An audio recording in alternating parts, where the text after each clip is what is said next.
Don't worry about the guy on your left. Don't worry about the guy on the right. Do your job. And that's it. That's shared values. When everybody does their job, the system takes care of it themselves. Where we get all kinds of fuckery is where people are trying to do something else other than their job. Do your part of the system. Own your part. Control your controllables.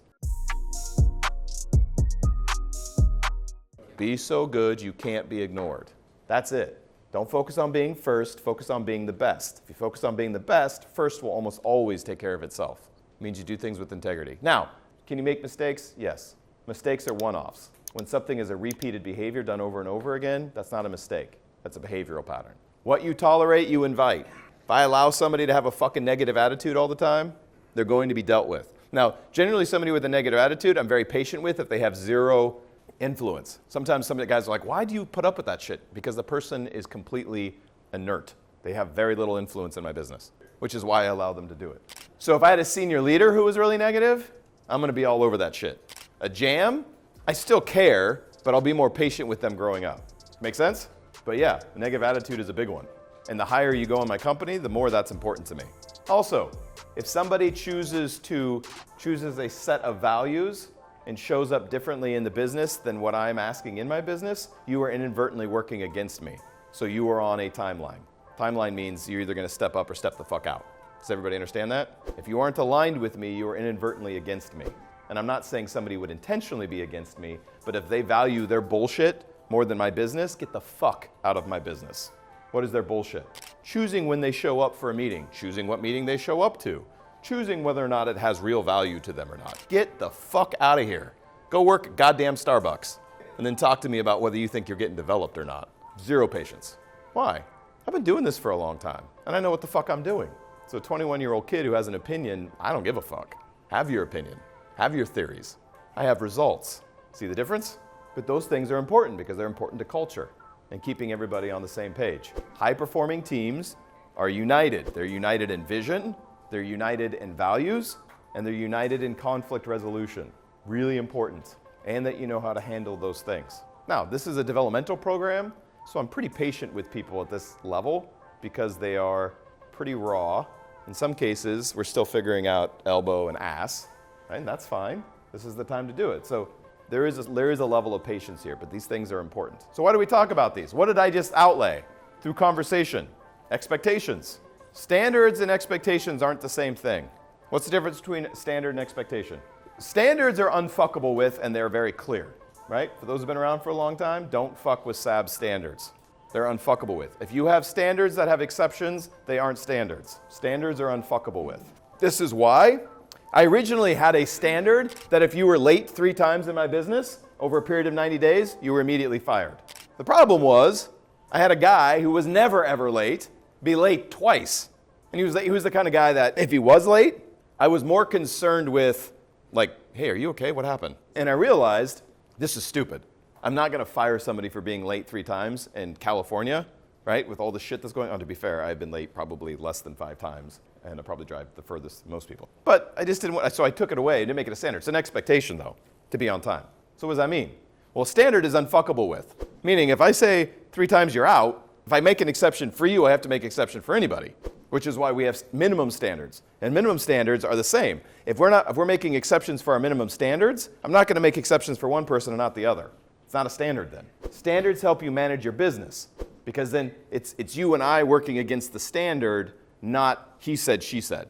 Does everybody understand this? So standards are unfuckable with. If they're in stone, they're in stone. This is what it is. I had to fire my friend that we've been friends for 20 years. She came into my business. I want to work with you. I said, hey, I'd love to work with you, but you got to understand. We're in the business. My standards are my standards. You can't fuck with them. And nobody gets away with them. She's like, I understand. Worked with me for a year and then fell below standards for 3 weeks and I had to fire her. Sucked. Also sent a massive message to everyone else on my team. They're like, oh, fuck. Okay? Expectations should be very clear understandings around behavior, what winning looks like, and what values are. But they don't have a clear numeric outcome. So, would I let somebody go for being late chronically? Oh yeah. I'm just not gonna make it a standard that is across the board. I'll take it on a case-by-case basis. So for instance, the single guy who lives at home and is 2 blocks away but can't get here on time, fuck you.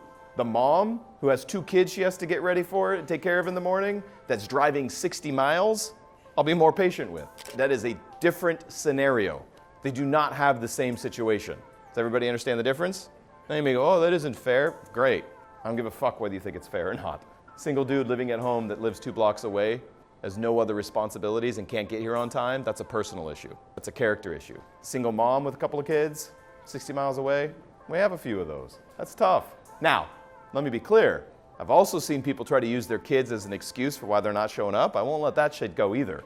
Now, I can do that. Why? Because I'm a parent. I got 2 kids. I was also raised by a single mom.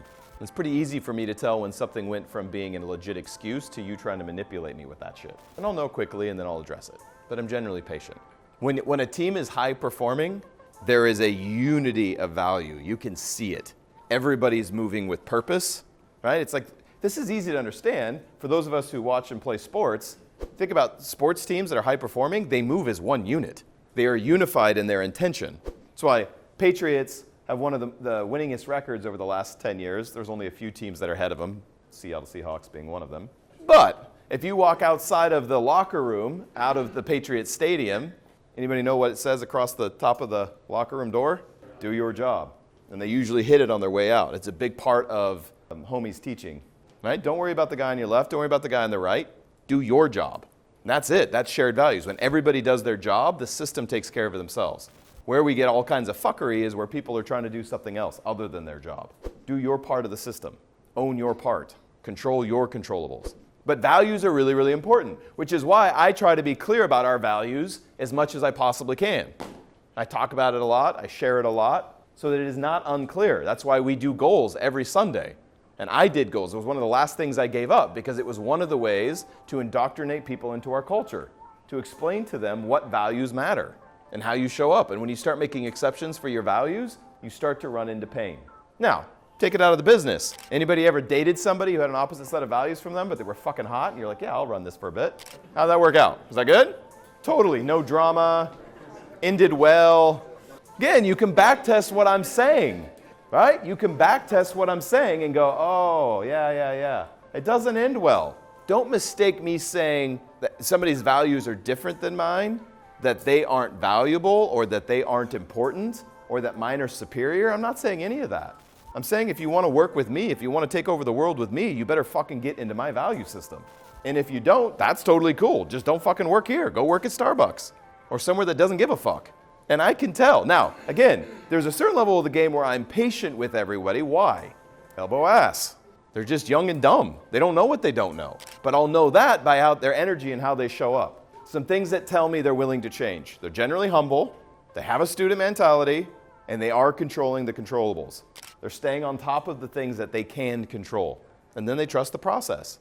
So I'm patient with people. If it may not seem like I am, more often than not, the accusation that comes my way isn't that I'm not patient, it's that I'm too patient. By the way, I would much rather be too patient than not patient enough. Why? I would much rather somebody prove me wrong. I'll give people that shot. There's people in this room right now that you're on borrowed time. What you got is an opportunity to prove me wrong. And I'll take that all fucking day. Some will, some won't. But that's my value system. I'd rather give people that shot.